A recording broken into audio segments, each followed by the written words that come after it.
discutir com certa urgência o tópico gramatical que mais ferra a vida das pessoas no que diz respeito às redações, seja de Enem, de vestibular, de concurso. Sim, eu estou falando da demoníaca da vírgula. Queria te falar, vírgula, que hoje, vírgula, vou aprender, vírgula, a usar vírgula, vírgula, corretamente. Que ninguém sabe direito onde põe, para onde leva, se precisa, se está em excesso, se está em falta e como administrá-la na rotina do texto. Por experiência, sei muito bem, né, assim como todos os meus alunos nos últimos anos sabem, que decorar regras gramaticais a respeito do emprego de pontuação não gera resultados práticos na prova. Afinal de contas, você não se lembra da oração subordinada de não sei das quantas, que pode ou não ter vírgula na hora da escrita. E por que você não se lembra? Porque simplesmente você está preocupado com coisas mais importantes, como o conteúdo do seu texto, a pertinência ao tema, a coesão e tudo mais. Então, a minha proposta aqui nesse momento é te trazer alguns princípios fáceis, descomplicados, acessíveis para você verificar a pontuação, sem muita neura, sem muita regra, mas que consiga evitar os rombos na avaliação gramatical do seu texto. Vamos lá? Bom, primeiro grande princípio que eu preciso sinalizar a respeito desse pequeno tártaro chamado pontuação. Economia é a base do sucesso aqui, né? Desfazendo o ditado popular. Então, vamos dizer que parcimônia é o grande segredo. O que eu quero dizer com isso? Não sei se a vírgula cabe aqui. Não ponha. Estou em dúvida se essas vírgulas funcionam desse jeito. Esqueça. Não tenho certeza se eu devo abrir uma frase com vírgula. Não abra. Sempre que houver dúvidas a respeito da pontuação, evite o uso. É uma regra para lá de simples e eu posso garantir para você que ela resolve quase metade da sua vida com relação à pontuação. Porque quase todos os erros no texto dizem respeito não à falta, mas ao excesso. Então, evitemos o excesso, usemos menos vírgulas. Ah, mas eu não vou ter fôlego para escrever a frase. Então, você vai escrever sua frase correndo? É isso? É uma maratona mesmo de redação? Vai ter fôlego sim. Mas já vou associar aqui um segundo princípio. Parcimônia, a economia, pouco, menos é mais, né? Associado a vamos dizer, tamanho. Tamanho é documento? É. E quanto menor, melhor. Você está vendo que aqui tudo que diz respeito a menos é mais, né? Então, vou colocar aqui tamanho P de frase. Isso vai revolucionar seu texto, te garanto. O que eu quero dizer com isso? Sua frase pode ser menor do que ela está sendo. Associe menos explicações nas suas frases. Corte a sua frase em duas. Quem dizia isso? Vinícius, né? Que dizia que uma frase longa nada mais é do que duas curtas. Faça duas curtas, é melhor. Por que é melhor? ênfase, torna a sua informação mais clara, traz objetividade para o seu texto, evita que você tropece em excessivas explicações e, sem dúvida, limpa o texto das falhas gramaticais. Evita o excesso de que, evita o excesso de gerúndio, né? Evita os problemas com concordância e evita, adivinha, problema com vírgula, já que a frase é curta, ela não demanda muita pontuação. Então, isso aqui é a regra de ouro da pontuação textual. Menos é mais, quanto mais curta a frase, melhor. Coloque isso na sua vida de escritor e você vai ver a estrutura do seu texto mudar para sempre. Faz milagres. Combinado? Bom, segundo princípio extremamente útil. Cuidado, extrema atenção dentro da construção da sua frase, dos seus períodos, da organização do seu texto com os verbos. Porque o verbo, quase sempre, é o núcleo da construção frasal. Você já deve ter tido aí umas aulinhas de sintaxe lá pela oitava série. Você deve se lembrar de uma construção de sujeito e predicado. E você deve se lembrar que o verbo é o manda-chuva, né, para determinar a classificação e a construção de qualquer período.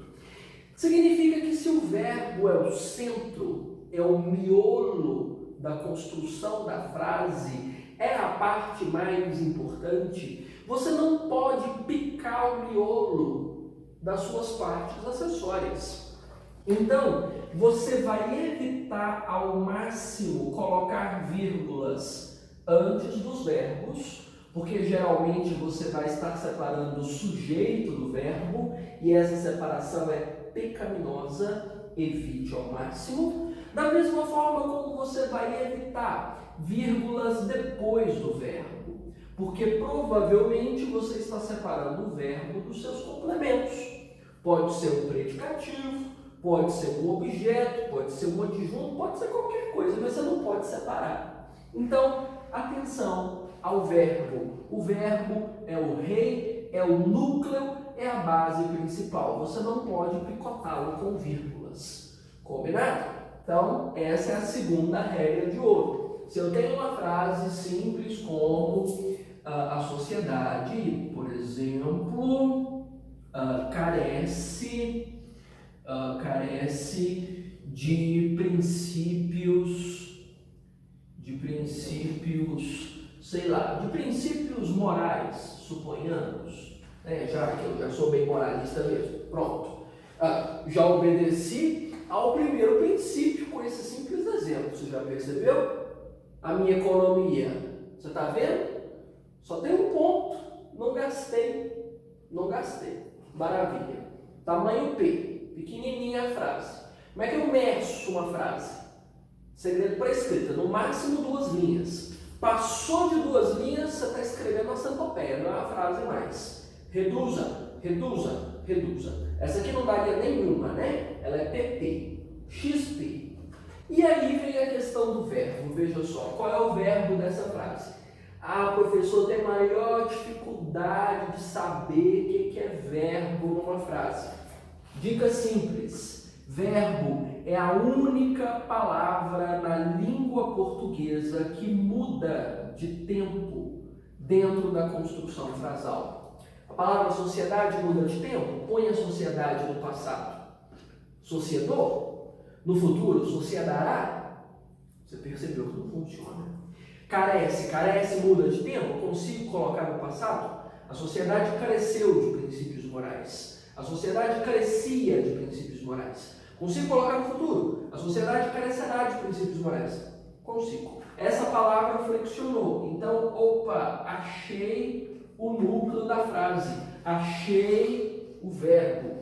Significa que eu não devo pôr vírgula jamais antes desse verbo.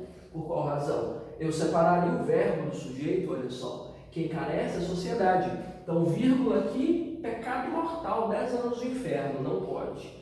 Da mesma forma que eu não devo pôr vírgula aqui, porque eu estou separando meu verbo do complemento. Carece de quê? De princípios morais, objeto indireto. Você nem precisa saber dessas classificações, só estou dizendo aleatoriamente, mas enfim, vírgula não pode. Então, essa é a base, é o núcleo principal da frase, que eu geralmente brincava com os meus alunos, que compõe o velho sovaco, sujeito, verbo, complemento. No meio do sovaco não vai vírgula, não pode ter vírgula. É essa mesma regra que eu havia anunciado, nem antes do verbo, nem depois do verbo. Mas e se lá para frente eu quiser pôr uma vírgula para continuar uma explicação? À vontade, não está depois do verbo. Moraes não é verbo, né? Moraes é adjetivo, pode ser nome próprio, Moraes Moreira, sei lá. Mas enfim, aí depois, aí você pensa, aí você devaneia, e aí você avalia o tamanho P. Se está passando de P para M, aí já é problema. Aí depois não é problema. O problema é o verbo, o problema é o sovaco. Então no meio do sovaco, nada de verbos. Beleza? Bom, mais um princípio. fácil, simples, bom de aplicar. Elementos intercalados. Os meus alunos mais cultes, né, mais eruditos e mais metidos à besta, adoram intercalar mil termos dentro das frases. Fica bom? Não, não fica bom, mas tem mania. Como é que eu sei que um termo entre vírgulas está certo? Como é que eu sei onde essas vírgulas vão para que esse termo intercalado fique realmente intercalado? Bom, todo termo intercalado na construção de uma frase é naturalmente descartável. O que eu quero dizer com descartável? Que se eu retirá-lo da frase, ele não vai fazer falta. A frase continua tendo sentido. Se a frase continua tendo sentido, significa que as vírgulas ali intercalando, tá tudo bem, tá tudo certo, vá adiante. Vou construir uma frase besta aqui para nós entendermos isso melhor. Posso dizer que o Estado, nas suas atribuições, já estou escrevendo centopeia, nas suas atribuições constitucionais, então o Estado nas suas atribuições constitucionais deve zelar pelo bem-estar social. Ficou grandinho, acho que não chegou a virar um AM não, né? Continua P. Essa que era XP, mas é o quê? Aí eu tô aqui, mas eu quero intercalar um termo, professor. Eu não sei se tem vírgula aqui, como é que eu faço? Bom, vamos lá. Se eu puser vírgulas aqui separando nas atribuições, deu vontade de pôr aqui. Se eu tirar esse termo entre vírgulas, a minha frase existe? Vamos testar? O Estado constitucionais deve zelar. O Estado constitucionais prestou? Não prestou. Então, provavelmente, não tem essas vírgulas aqui. Mas eu quero testar em outro lugar. Vamos testar aqui, depois de Estado e depois de constitucionais.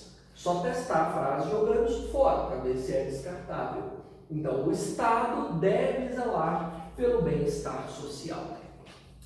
Faz sentido. O Estado deve zelar pelo bem-estar social. A frase existe. Se ela existe, então significa que essas vírgulas aqui não ficam erradas, porque elas estão separando um termo intercalado.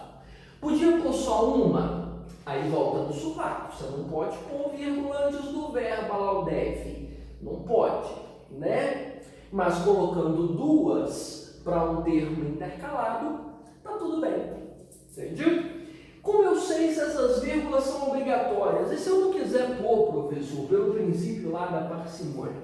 Vamos lá. Termos intercalados funcionam assim. Se o termo for curto, e com curto eu quero dizer que ele tenha no máximo 3 palavras, significa que a vírgula é facultativa. Se eu quiser colocar bem, se eu não quiser colocar, tá bem também. Né? Tá tudo certo. Agora, se esse termo descartável for longo, longo significa que ele tem mais de 3 palavras, então a vírgula passa a ser obrigatória. Ou vírgula, ou qualquer outra pontuação para termos intercalados, como é o caso dos travessões ou dos parênteses, seja lá o que você quiser usar. Aí veja, nessa construção que eu fiz aqui, eu tenho 1, 2, 3, 4 palavras. Isso é um termo longo, então essa vírgula é obrigatória. Essa regra eu suei por anos, até que eu entendi, a partir das provas da SEBRASP, que pertence ao NB, que já foi uma das organizadoras do Enem, e é uma das maiores organizadoras de concursos pelo país, que a diferença entre curto e longo são 3 palavras. Né? Então, é assim que a gente define se o termo intercalado tem ou não vírgulas, certo? Bom, para além disso, que outro princípio princípio eu posso aplicar principalmente oriundo das bonitas das redações que você produz. Bom, conjunções.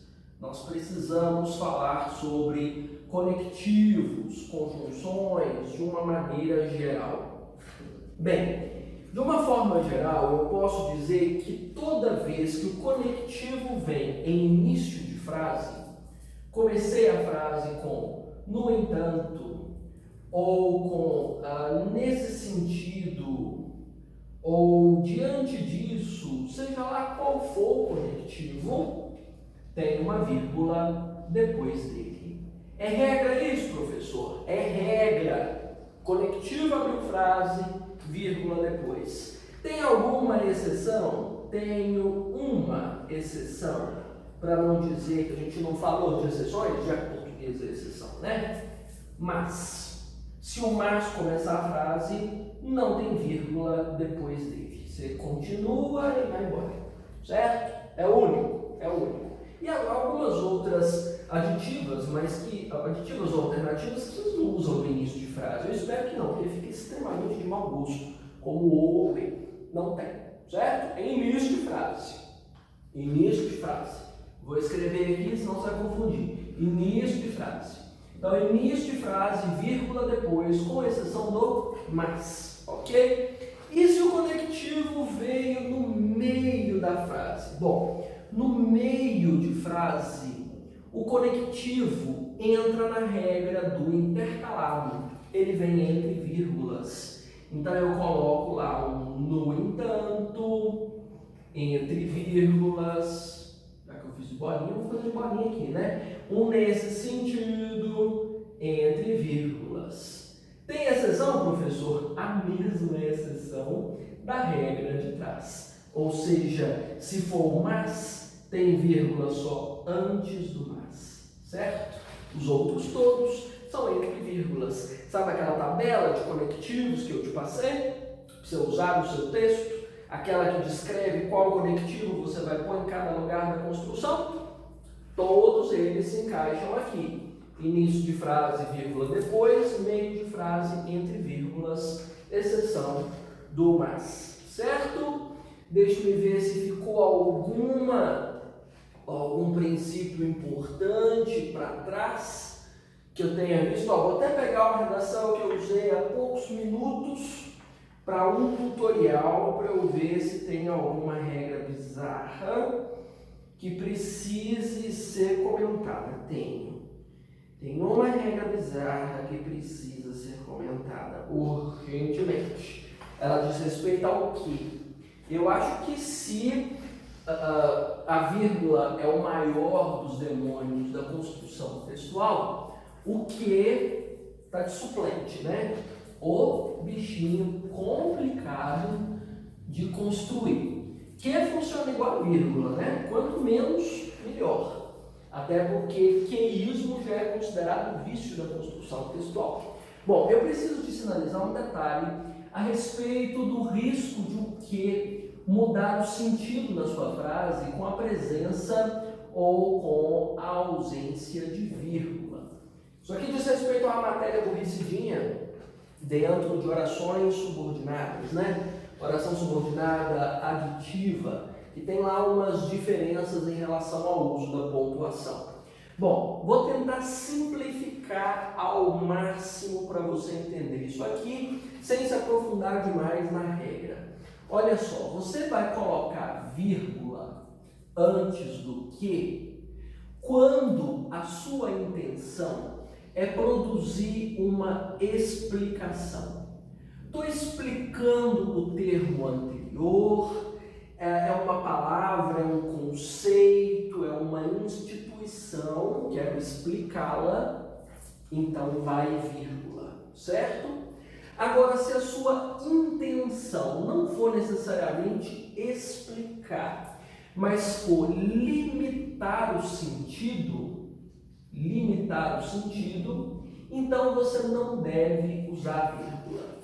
Vou te trazer 2 exemplos com vírgula e sem vírgula para você entender melhor isso aqui. Posso dizer, por exemplo, que, já que eu falei de Estado mais cedo, o Estado que se compromete,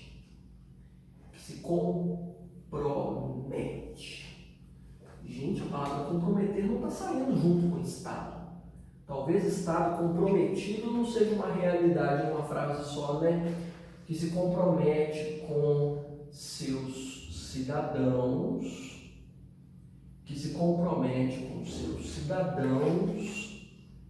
é o de bem-estar. Já que eu usei essa noção do bem-estar mais cedo, então ela vai ser aproveitada aqui. Bem, vejamos o que houve. Pus as vírgulas. Qual é a sua intenção com o sentido dessa frase? Minha intenção é explicar, trazer uma característica para o Estado. Ou seja, a característica do meu Estado é comprometer-se com os seus cidadãos. Está obedecendo à lei da vírgula intercalada? Está obedecendo. Se eu excluir esse trecho, a minha frase ainda faz sentido. O Estado é o de bem-estar. Existe a frase. O termo é descartável. Então significa que gramaticalmente está correto e significa que a minha intenção é explicar, dar uma característica do Estado. E se eu retirar as vírgulas, o que acontece, professor? Bom, aí a intenção que eu quero passar para quem está lendo não é de uma explicação, não é uma característica do Estado, mas é limitar o sentido do Estado. Como assim limitar? Eu estou dizendo que dentre vários e vários estados nacionais, aquele estado que se compromete com seus cidadãos é o de bem-estar. E você tem que tomar cuidado com a ausência da vírgula, porque ela abre uma porta para o tártaro chamado pressuposto. Ou seja, ela abre múltiplas interpretações. Na ausência da vírgula significa dizer que existem outros estados. Outros estados talvez não se comprometam com seus cidadãos. E caso eles não se comprometam com seus cidadãos, eles não são de bem-estar. Se quiser que eu aprofunde essa análise sobre pressupostos, você me avisa que eu gravo aula sobre pressuposição, inferência, extrapolação, a dinâmica da interpretação do texto, né? Então, significa que a ausência da vírgula é perigosa. Não vou desenhar caveira de perigo, mas vou pelo menos colocar aqui um sinal de alerta. Muito arriscado. Quantas vezes você realmente precisa deixar sem vírgulas na sua redação para limitar sentido? Muito raramente. Na prática aqui da correção, a gente observa que é muito raro isso ocorrer. Qual é o meu conselho? Coloque a vírgula antes do que. Quase sempre a sua intenção é explicar, é caracterizar, vai funcionar muito melhor. Compreendido? Então, fechamos aqui uma primeira parte dessa vírgula descomplicada. Tem dúvidas? Algum ponto mal explicado? Alguma regra que eu possa deixar para trás? Na minha lerdeza, me conta, a gente faz parte 2, combinado?